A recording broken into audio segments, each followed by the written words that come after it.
শিক্ষা শিক্ষা হৈছে মানৱ সভ্যতাৰ এক গুৰুত্বপূৰ্ণ অংশ আৰু শিক্ষাৰ মানদণ্ডই নিৰ্ধাৰণ কৰে সভ্যতাৰ মানদণ্ড।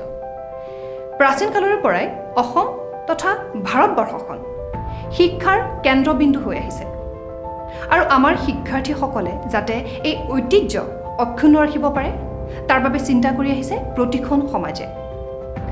আৰু আজি আমিও কথা পাতিম এই শিক্ষা ব্যৱস্থাটোৰ ওপৰত।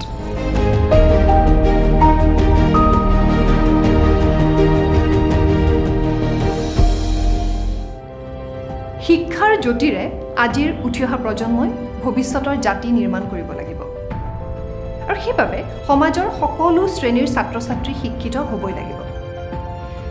সংখ্যালঘু বসতি প্ৰধান অঞ্চলত 21খন আদৰ্শ প্ৰাথমিক বিদ্যালয় নিৰ্মাণৰ বাবে মোকলাই দিয়া হ'ল 30,42,00,000 টকা।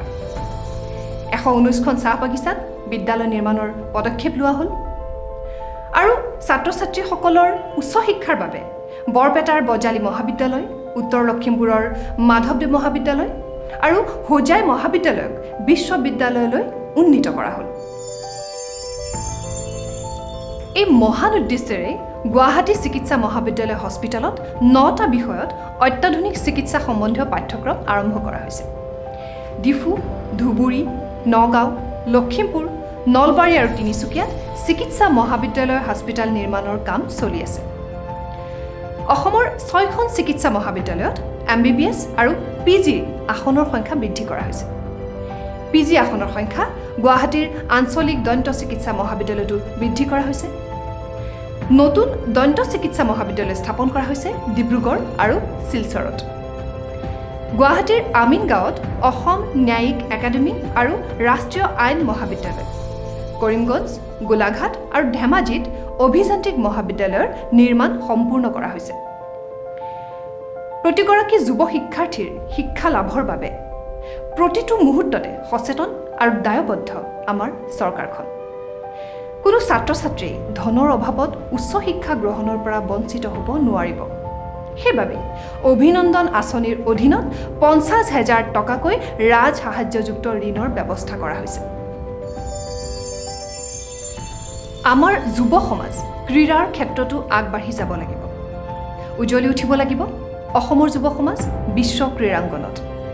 সেইবাবে অসমৰ যুৱ সমাজক ক্ৰীড়াৰ ক্ষেত্ৰত উদগনি যোগাবলৈ আয়োজন কৰা হৈছিল খেলো ইণ্ডিয়া যুৱ ক্ৰীড়া মহোৎসৱৰ। আয়োজন কৰা হৈছিল ৰাষ্ট্ৰীয় স্কুল গেমছৰ। ডিব্ৰুগড়ৰ চাবুৱাত নিৰ্মাণ কৰা হৈছে শ্ৰী শ্ৰী অনিৰুদ্ধ ক্ৰীড়া বিশ্ববিদ্যালয়। গুৱাহাটীৰ সৰুসজাইত নিৰ্মাণ কাৰ্য অব্যাহত আছে অৰ্জুন ভোগেশ্বৰ বৰুৱাৰ নামত ৰাজ্যিক ক্ৰীড়া বিদ্যালয়। সকলো জিলা আৰু মহকুমাৰ মুখ্য কাৰ্যালয়ত একোটাকৈ সৰু ব্যায়ামাগাৰ আৰু ছুইমিং পুল নিৰ্মাণৰ পদক্ষেপ গ্ৰহণ কৰা হৈছে। 95খন চাহ বাগিচাত একোখনকৈ খেলপথাৰ নিৰ্মাণৰ আঁচনি গ্ৰহণ কৰা হৈছে। ক্ৰীড়াৰ ক্ষেত্ৰত আমাৰ যুৱ সমাজ আগুৱাই যাব সাংস্কৃতিক ক্ষেত্ৰখনত।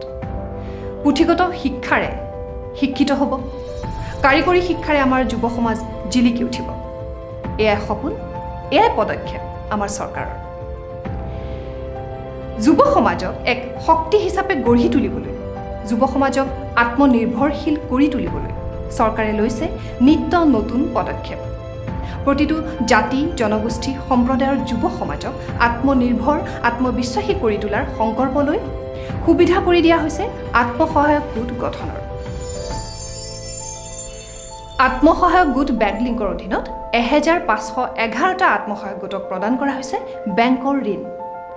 অসম ৰাজ্যিক গ্ৰামীণ জীৱিকা অভিযানৰ অধীনত 4 বছৰত 2 লাখতকৈ অধিক আত্মসহায়ক গোটক প্ৰদান কৰা হৈছে বিত্তীয় সাহায্য। 84,000তকৈ অধিক আত্মসহায়ক গোটক প্ৰদান কৰা হৈছে বেংকৰ ঋণ। শ্বহীদ দয়াল সিং পানিকা আঁচনিৰ অধীনত চাহ জনগোষ্ঠীৰ যুৱক যুৱতীক স্বনিয়োজনৰ বাবে 25,000 টকাকৈ অনুদান প্ৰদান কৰা হৈছে। আমাৰ যুৱ সমাজৰ উত্তৰণৰ সপোনক লৈ সদায় ব্যস্ত আমাৰ চৰকাৰখন। অসমৰ যুৱ সমাজ বিশ্বৰ ভিতৰতে অপ্ৰতিদ্বন্দ্বী শক্তি হিচাপে প্ৰতিষ্ঠিত হওক। যুৱ সমাজ হওক আত্মবিশ্বাসী, আত্মনিৰ্ভৰ। এনে এক শক্তি হওক অসমৰ যুৱ সমাজ, যি শক্তিৰ ওচৰত শিৰ নত কৰিব সমগ্ৰ বিশ্বই। তাৰ বাবে প্ৰতিটো মুহূৰ্তত যুৱ সমাজক আগুৱাই নিয়াৰ চেষ্টাত ব্ৰতী আমাৰ চৰকাৰ। যুৱ সমাজক লৈ দেখা এই সপোন, এই পদক্ষেপ, এই উদ্গনিমূলক কথাবোৰ, বাখৰুৱা সপোনবোৰ ভৱিষ্যত দিনৰ সাক্ষী আৰু প্ৰেৰণা হিচাপে লিখি থলোঁ আমাৰ ডায়েৰীৰ পাতত। চাই থাকিব আমাৰ অনুষ্ঠান।